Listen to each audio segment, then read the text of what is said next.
సమాచారం కోసం 95 న్యూస్ ఇప్పుడు యాప్లో మీ ముందుకు వచ్చింది. వెంటనే డౌన్లోడ్ చేసుకుని న్యూస్ అప్డేట్ తెలుసుకోండి. ప్రతి క్షణం ప్రజాక్షేమం కోసం. Welcome to 95 news. ప్రతి క్షణం ప్రజాక్షేమం కోసం. నేను మీ మాధురి. ఈ రోజు మనతో పాటు ఉన్నారు హోమియోపతి డాక్టర్ నీలవేణి గారు. ఇప్పుడు వారితో మాట్లాడేద్దాం. నమస్తే మేడం. నమస్తే అండి. ఎలా ఉన్నారు? బాగున్నా. మీరు ఎలా ఉన్నారు? బాగున్నాను మేడం. మేడం చెప్పండి, అంటే ఇప్పుడు అలోపతికి అసలు హోమియోపతికి ఉన్న డిఫరెన్స్ ఏంటి? అంటే చాలా మందికి ఇప్పుడైతే హోమియోపతి తెలీదు, కొంతమందికి కోర్స్ తెలిసిన వాళ్ళు కూడా చాలా మంది ఉన్నారు. బట్ ఏంటి అంటారు డిఫరెన్స్ జనరల్గా? బేసిక్ డిఫరెన్స్ అండి, హోమియోపతి ఇది ఒక German based medicine. Okay. Around 200 years back కనిపెట్టారు. బేసిక్ డిఫరెన్స్ కరెక్ట్ గా చెప్పాలంటే approach. Modern system disease effect మీద కాన్సన్ట్రేట్ చేస్తుంది. ఒక డిసీజ్ వచ్చాక దాని ఎఫెక్ట్ ఏమైంది, దాన్ని ఎలా సెట్ చేయాలి అని చూస్తుంది. హోమియోపతి బేస్ మూలాలకు వెళ్ళి ఇది ఎందుకు వచ్చింది, దీని వల్ల కాజ్ బేస్డ్ ట్రీట్మెంట్ అన్నమాట. ఇది బేసిక్ డిఫరెన్స్. ఓకే. పార్ట్స్ గా చూడము హోమియోపతిలో. ఇప్పుడు ఒక పేషెంట్ వచ్చారనుకోండి, అలోపతిలో ఆ పార్ట్ ఏ పార్ట్ అయితే, ఇప్పుడు ఒకవేళ లంగ్స్ ఇన్ఫెక్షన్తో వచ్చారనుకోండి, ఒక పల్మనాలజిస్ట్ లంగ్స్ వరకే చూస్తారు, మిగతావి ఆలోచించరు, మిగతావి పెద్దగా పట్టించుకోరు. హోమియోపతిలో అలా కాదు. ఒక పేషెంట్ వస్తే పేషెంట్ని యాజ్ హోల్ చూస్తాము. ఒక ఇద్దరు పేషెంట్స్ వస్తే ఒకటే కండిషన్తో ఇద్దరికి డిఫరెంట్ రీజన్స్ ఉంటాయి. ఒకటే దగ్గు అనుకోండి, ఆ దగ్గుకి కూడా ఒక్కొక్క మనిషికి ఒక్కొక్క రీజన్ ఉంటుంది. సో ప్రతిదీ చూసాం, వాళ్ళ ఫిజికల్ బిల్ట్ చూస్తాము, ఇమోషనల్ ఎలా ఉన్నారు as a person. So holistic approach అంటాము హోమియోపతిది. ఈ బేసిక్ డిఫరెన్స్ ఉంటుంది మోడర్న్ సిస్టమ్కి హోమియోపతికి. మేడం, అంటే ఇప్పుడు హోమియోపతి అనగానే చాలా మందికి ఒక అపోహ అనే అనుకోవాలో ఏమో, మీరే చెప్పాలి, చాలా స్లోగా తగ్గుతుంది అని భయపడుతూ ఉంటారు. సో నిజమేనంటారా? ఇది మనం ఎలా చూస్తున్నాం అనే దాన్ని బట్టి ఉంటుంది. యూజువల్గా హోమియోపతికి ఎలా వస్తారు పేషెంట్స్, ఫస్ట్ జనరల్ ఎక్కువ పాపులేషన్ అన్నీ వాడి ఎక్కడా తగ్గలేదు, మేము ఈ హాస్పిటల్కి వెళ్ళాం అన్ని చోట్ల వాడేసాం, తగ్గలేదు అన్నాక ఎవరో చెప్తారు హోమియోపతిలో ట్రై చేయొచ్చు కదా మాకు తగ్గింది అని.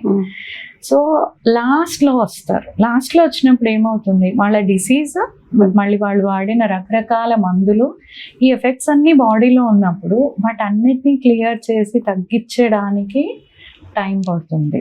అందుకని హోమియోపతి స్లో అనే ఒక లేబుల్ బాగా వచ్చింది. అయితే ఎవరైతే హోమియోపతి ఫస్ట్లోనే వస్తారో, ఫస్ట్ నుంచి హోమియోపతిలోనే ఉంటారో వాళ్ళకి తెలుసు హోమియోపతి ఎంత ఫాస్ట్. నిజం చెప్పాలంటే అలోపతి కంటే కూడా కొన్ని వాటిలో హోమియోపతి ఫాస్ట్. అలా కంపారిజన్ అనను, కానీ ఎందుకు ఈ స్లో అనే ఒక అపోహ ఎక్కువ మందిలో ఉందంటే రీజన్ ఇది. ఆల్రెడీ కాంప్లికేట్ చేసుకొని వస్తారు కాబట్టి కొంచెం స్లో అనిపిస్తుంది. అదే ఫస్ట్ నుంచి వాడితే ఫాస్ట్గానే ఉంటాయి రిజల్ట్స్. మేడం ఒక్కటి చెప్పండి, అంటే పెద్ద పెద్ద రోగాలకి సైతం మనకి హోమియోపతిలో మెడిసిన్స్ ఉన్నాయా? హోమియోపతి ఇందాకే చెప్పినట్టు రోగాలని బేస్ చేసుకొని చూసేది కాదు, పేషెంట్ని బేస్ చేసుకొని చూసేది. ఓకే. సో ఒక్క పేషెంట్ క్యూరబుల్లా కాదా అని చెప్పగలం, కానీ ఒక డిసీజ్ క్యూరబుల్లా కాదా అని కాదు. ఒక పేషెంట్లో ఒకవేళ మిగతా అంతా బాగుండే క్యాన్సర్ ఉంటే అది తగ్గే ఛాన్స్లు ఉంటాయి. కొంతమందికి చిన్న రోగాలే చాలా ఉంటాయి, వాళ్ళకి చిన్నవి కూడా తగ్గకపోవచ్చు. సో ఈ జబ్బుకి ఉంది, ఈ జబ్బుకి లేదు అనేది జనరల్గా హోమియోపతిలో మనం అలా చూడం. ఈ పేషెంట్కి ఎంతవరకు తగ్గుతుంది, ఈ పేషెంట్ ఎంతవరకు రికవర్ అవ్వగలరు అంటే టైలర్ మేడ్ అనమాట. ఒక మనిషికి వాళ్ళకి కావలసిన మందు. సో అందుకని, ఎందుకంటే రెండు టోటలీ డిఫరెంట్ సిస్టమ్స్ కాబట్టి ఆ సిస్టంలో ఎలా చెప్పారో సేమ్ లాగా మా సిస్టంలో చెప్పాలి అంటే కొన్నిసార్లు అలా చెప్పలేము. కానీ మ్యాక్సిమం డిసీజెస్కి ట్రీట్మెంట్స్ ఉంటాయి. మేడం చెప్పండి, అంటే ఇప్పుడు హోమియోపతి అనేది ఇప్పటికే కొంచెం తగ్గింది అని చెప్పాలి, ఇంకా ఫ్యూచర్లో ఎలా ఉండబోతుంది? మనం చూడబోతున్నామా ఇంకా హోమియోపతి హాస్పిటల్స్ కానీ డాక్టర్స్ని కానీ? ఇన్ఫాక్ట్ హోమియోపతి పెరుగుతుంది. మీరు అంటే మీరు ఏ బేసిస్ మీద ఇలా అనుకున్నారో తెలియదు, కానీ స్పెసిఫిక్ గా కోవిడ్ తర్వాత ఓకే చాలా పెరిగింది. ఎందుకంటే కోవిడ్ లో అందరికి ఒక్కటి బాగా అర్థమైంది ఏంటంటే, మన ఇమ్యూనిటీ లెవెల్స్ బాగుంటే మనకి హెల్దీగా ఉండే ఛాన్సెస్, కోవిడ్ లాంటి వాటి నుంచి కూడా బయటపడ్డ వాళ్ళని చూసారు. స్పెసిఫిక్ గా ఈ కోవిడ్ తర్వాత హోమియోపతికి ఆదరణ ఇంకా పెరిగింది. అండ్ ఫ్యూచర్ లో డెఫినెట్ గా ఇంకా రీసెర్చ్లు జరుగుతాయి. ఈ సిస్టమ్ అయితే వెళ్ళిపోదు. ఎందుకంటే ప్రాక్టికల్ గా చెప్పాలంటే చాలా ఈజీ, సైడ్ ఎఫెక్ట్స్ చాలా తక్కువ, అండ్ వాడడానికి చాలా ఈజీ. చిన్న పిల్లల నుంచి పెద్దవాళ్ళ వరకు పిల్లల్లో అయితే చాలా హ్యాపీగా తీయగా ఉంటాయి. కాబట్టి ఒకసారి పిల్లలు హోమియోపతి వాడితే వాళ్ళ పేరెంట్స్ ఎక్కడికి వెళ్ళరు, పిల్లలు ఎక్కడికి వెళ్ళరు. అంటే ఇది పోయే ఛాన్స్ అయితే లేదు, ఇంకా పెరుగుతుంది. అంటే ఇప్పుడు ఈ హోమియోపతిలో ఇమ్యూనిటీ పెరిగే మెడిసిన్స్ ఉన్నాయా మేడం? ఇమ్యూనిటీని పెంచే మెడిసిన్స్ ఎక్కువగా ఉన్నాయా? ఏమి ఇస్తారు కోవిడ్ టైంలో జనాలకి, ప్రజలకి? బేసిక్ గా మెడిసిన్స్ అన్ని పేషెంట్స్ ఇమ్యూనిటీని ఇంప్రూవ్ చేసేవే ఉంటాయి. మీకు బేస్ లైన్ అర్థం కావాలి. ఏ డిసీజ్ అయినా మనకి రావాలి అంటే మన బేసిక్ ఇమ్యూనిటీ డౌన్ అయినప్పుడు మాత్రమే మనకి డిసీజ్ వస్తుంది. ఏ డిసీజ్ అయినా, కోవిడ్ కానివ్వండి, న్యూమోనియాలు కానివ్వండి, క్యాన్సర్ కానివ్వండి, ఏ డిసీజ్ అయినా తీసుకోండి, మన శరీరం చాలా హెల్దీగా, మనం చనిపోయే వరకు హెల్దీగా ఉండడానికి నిర్మించబడిన శరీరం. అలాంటి శరీరానికి డిసీజ్ వస్తుంది అంటే మూలమే ఇమ్యూనిటీలో డిఫరెన్సెస్ రావడం. హోమియోపతి ఇందాక చెప్పినట్టు మనకి మూల కారణం మీద మాత్రమే మనం ట్రీట్మెంట్ అనేది బేస్ చేసుకుంటాం. కాబట్టి ఇమ్యూనిటీ పెరిగిన తర్వాతే డిసీజ్ తగ్గుతుంది.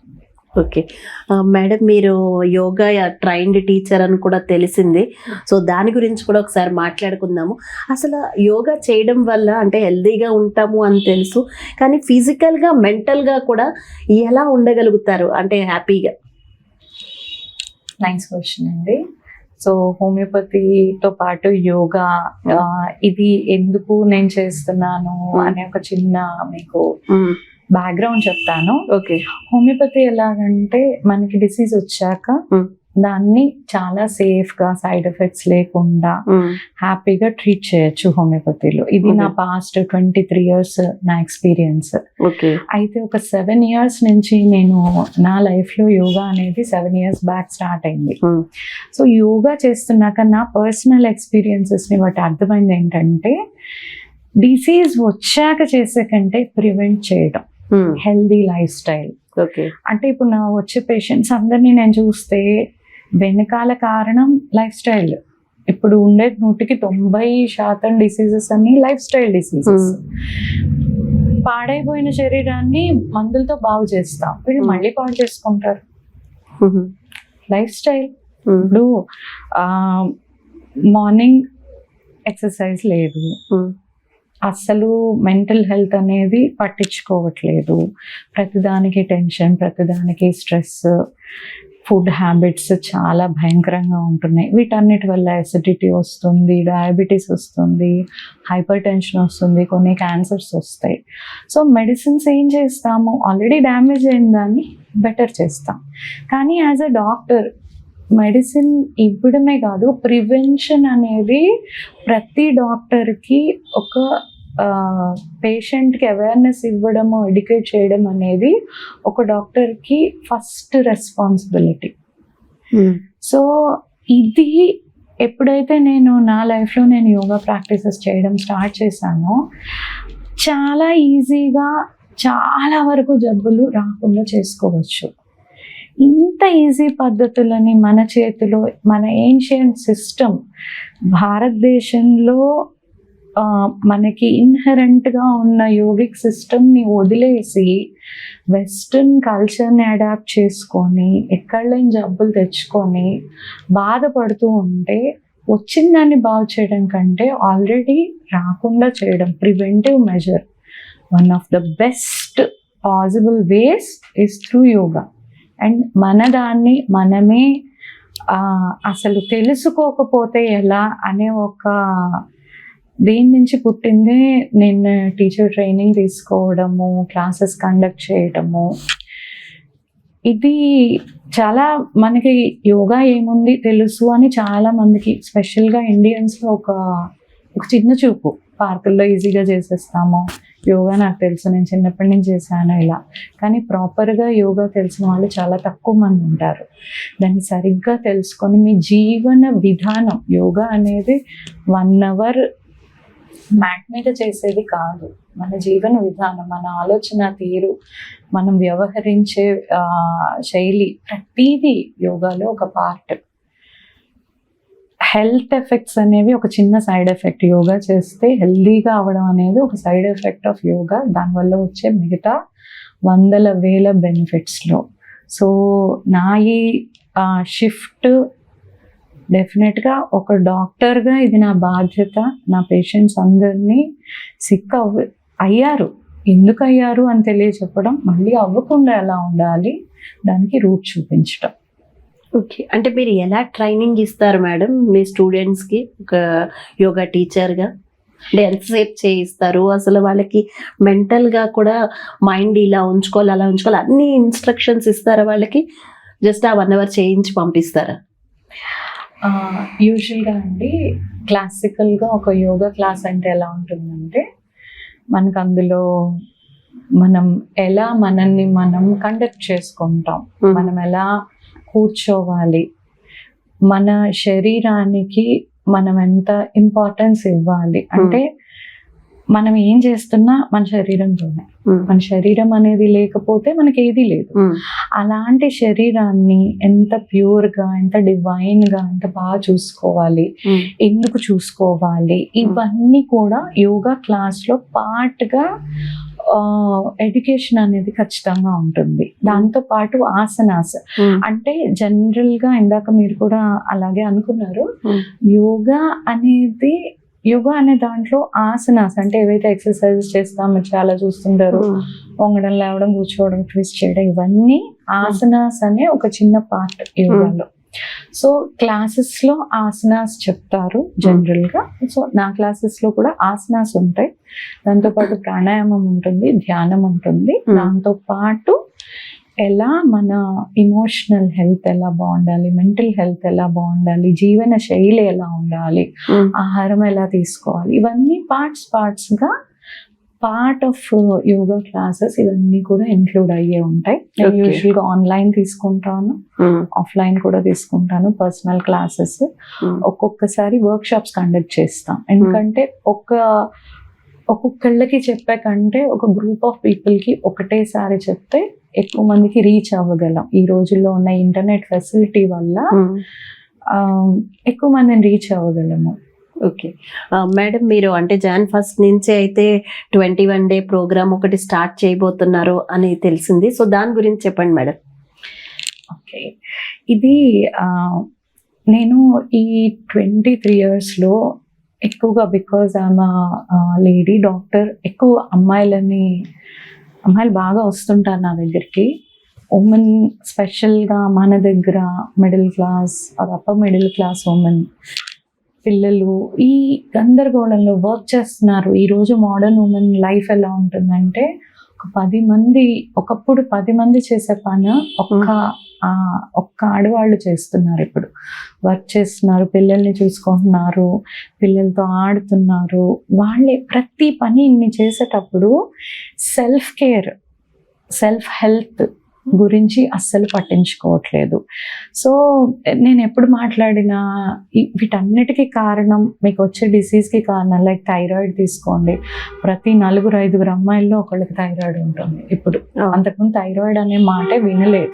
ఇప్పుడు మేమే చదువుకునేటప్పుడు అది ఎవరికో వస్తుందిలే అన్న టాపిక్లో ఉండేది హైపోథైరాయిడ్. కానీ ఇప్పుడు థైరాయిడ్ చాలా పెరిగిపోయింది, స్పెసిఫిక్గా అమ్మాయిల్లో బాగా పెరిగింది.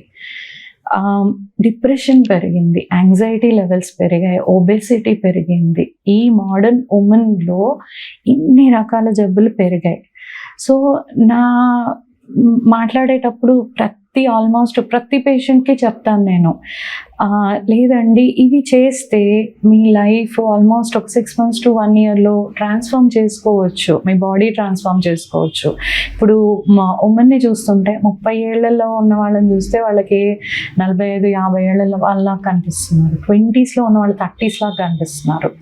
అసలు ఏజ్కి, వాళ్ళ ఫేస్లకి, గ్లోకి, ఆ బాడీ ఏదేనికి సంబంధం లేకుండా అయిపోతున్నారు.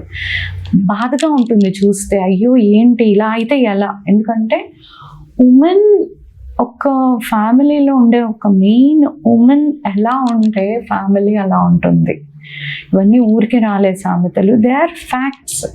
తను హెల్దీగా ఉంటే ఫ్యామిలీ హెల్దీగా ఉంటుంది, తను హ్యాపీగా ఉంటే ఫ్యామిలీ హ్యాపీగా ఉంటుంది. కానీ ఇంత ఇంపార్టెన్స్ ఉన్న ఉమెన్ అవతల వాళ్ళు ఇంపార్టెన్స్ ఇవ్వట్లేదు అన్న ఒక రీజన్ తోటి మనకి మనం ఇచ్చుకో, మనకి మనం నేను ఒకటే మాట అడుగుతాను, సెల్ఫ్ కేర్ అండి ఇంపార్టెంట్ చెయ్యండి అంటే ప్రతి వాళ్ళ దగ్గర నుంచి ఒకటే ఆన్సర్ వస్తుంది, ఏంటి? టైం లేదండి. పిల్లలు, హస్బెండ్, అత్తయ్య, మామయ్య, లేకపోతే కెరీర్, ఈ పరిగెత్తడంలో మాకు చేయాలని ఉంటుందండి, టైం లేదు. వాళ్ళ కోసమే మార్నింగ్ క్లాసెస్ పెట్టాను, ఈవినింగ్ క్లాసెస్ పెట్టాను, అయినా టైం లేదు. దెన్ ఐ థాట్ మేబీ నిజంగానే టైం లేదు, నిజంగానే లేదు. సో ఉన్న టైంలో ఏం చేయగలం? ఎందుకంటే మనకున్న టూల్స్, టెక్నాలజీ వాడుకొని how best you can make life, that is everything. So నేను ఆలోచించింది ఏంటంటే రికార్డెడ్ సెషన్, ఒక 20 minutes ఆఫ్ ఆసనాస్ చాలు, బాడీకి ఫ్లెక్సిబిలిటీకి, కొంచెం క్యాలరీ బర్నింగ్కి 20 minutes చాలు. అందరూ 1 hour కావాలా అక్కర్లేదు, 20 minutes recorded sessions. Emotional health కోసం కొన్ని క్వశ్చన్స్, మీరు ఎలా ఫీల్ అవుతున్నారు, డేలో ఎలా ఉంటున్నారు, హ్యాపీనెస్ ఏంటి, చిన్న వాటిలో హ్యాపీగా ఉంటున్నారా, ఉండలేకపోతున్నారా, సెల్ఫ్ లవ్ ఎలా ఉంది, యాక్సెప్టెన్స్ ఎలా ఉంది, ఇలాంటి వాటన్నిటి గురించి ఒక అవేర్నెస్ క్రియేట్ చేయడం ఈ 21 daysలో. ఇంకొకటి, మీ ఏదైతే మెడిటేషన్స్, మన మెంటల్ హెల్త్ కోసం మెడిటేషన్స్, ప్రాణాయామ అనేది చాలా చాలా ఇంపార్టెంట్. ఇవి మనం కరెక్ట్గా చేసుకుంటూ ఉంటే మీ లైఫ్ ట్రాన్స్ఫార్మ్ అవుతుంది, హెల్దీగా ఉంటారు, హ్యాపీగా ఉంటారు, ఎనర్జెటిక్గా ఉంటారు, వెయిట్ మేనేజ్ చేయగలుగుతారు, టైం మేనేజ్ చేయగలుగుతారు. ఇవన్నీ పాసిబుల్. మనం ఇంపాసిబుల్ అనుకుంటాం కానీ ఇవన్నీ పాసిబుల్ చిన్న చిన్న చేంజెస్ తోటి. సో ఈ చేంజెస్ అన్ని తీసుకురావడానికి మన బాడీలో ఇవి కాన్స్టెంట్గా చేయగలగడానికి 21 days సాధన అనేది చాలా ఇంపార్టెంట్. సో ఫస్ట్ టైం ఈ వర్క్షాప్ లాంచ్ చేస్తాము. దీనికి పేరు కూడా శక్తి సాధిక అని పెట్టాను. ఎందుకు అంటే women are synonymous for shakti. So ఆ శక్తిని మళ్ళీ రీగెయిన్ చేయడానికి సాధన చేయటం అన్నమాట. సో ఇది నా ప్రయత్నం to help many people, many women specially. Madam, అంటే ఇందాక మెడిటేషన్ అన్నారు కదా, నాకు ఒకటి అనిపిస్తుంది. మెడిటేటర్గా జనరల్గా మెడిటేటర్స్ అనేది ఏంటంటే మనతో మనం ఎక్కువ గడపాలి అంటారు. సో దాని గురించి చెప్పండి మేడం. వాళ్ళతో వాళ్ళు గడిపాలా? అది కరెక్టేనా, మనతో మనం గడపడం? ఎస్ అండి. మెడిటేషన్ అనేది ఒక స్టేట్, ఒక బ్లిస్ఫుల్ స్టేట్ అన్నమాట. ఏదేనితో సంబంధం లేకుండా. ఇప్పుడు మనం జనరల్గా ఎలా ఉంటాం, నాకు మీరు ఎప్పుడు హ్యాపీగా ఉన్నారు అంటే ఏదో ఒక కారణం ఉంటుంది. ఓకే, నాకు ఫస్ట్ టైం ఈ క్వశ్చన్ అడిగినప్పుడు మీ హ్యాపీయెస్ట్ మూమెంట్ ఏది అంటే ఇలా ఆలోచించుకొని, నాకు మా బాబు పుట్టినప్పుడు నేను చాలా హ్యాపీగా ఫీల్ అయ్యాను అంటే, లేకపోతే నేను మెడికల్ డిగ్రీ వచ్చినప్పుడు హ్యాపీగా ఫీల్ అయ్యాను, లేకపోతే క్లినిక్ పెట్టినప్పుడు హ్యాపీగా ఫీల్ అయ్యాను, లేకపోతే పెళ్ళైనప్పుడు హ్యాపీగా. ఇలా హ్యాపీనెస్ అంటే బయట నుంచి కారణాలు వెతుక్కుంటాం ఇన్ జనరల్. ఓకే, నేను ఇది అనుకున్నాను, ఇది వచ్చింది, నేను హ్యాపీ. మెడిటేషన్ ఏంటంటే బయట నుంచి ఏ రీజన్ లేకుండా, ఇది వచ్చింది, ఇది రాలేదు, ఇది ఉంది, ఇది లేదు, క్లైమేట్ ఇలా ఉంది, లేకపోతే పక్కన వాళ్ళు ఇలా ఉన్నారు, ఏ రీజన్ లేకుండా హ్యాపీగా ఉండడం. ఓకే. ఆ హ్యాపీ స్టేట్, ఆ బ్లిస్ఫుల్ స్టేట్. హ్యాపీనెస్ వచ్చేది మన లోపల నుంచే కదా, రీజన్ బయట ఉన్నా వచ్చేది మన లోపల నుంచి.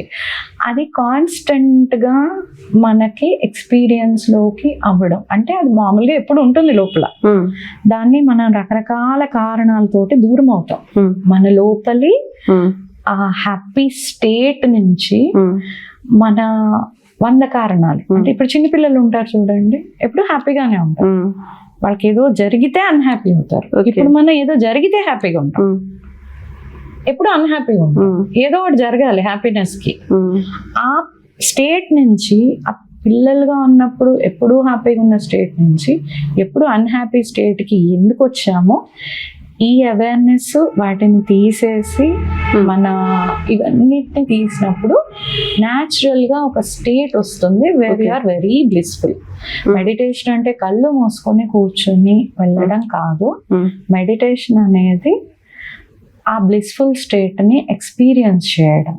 ఓకే. సో దాన్ని చేయాలంటే మీరు అన్నట్టు మనతో మనం గడపాలా అంటే రీజన్స్ మనలో ఉన్నప్పుడు ఆ రీజన్ చూస్తే కదా ఈ రీజన్ ని తీయగలం.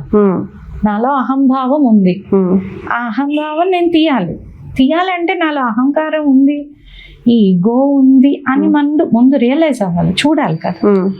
చూసినప్పుడు కదా మనకు ఓహో ఇది ఉంది. ఇప్పుడు మీ ఇంట్లో ఒక చోట ఎక్కడైనా మురికి ఉందండి, అక్కడి నుంచి స్మెల్ వస్తుంది.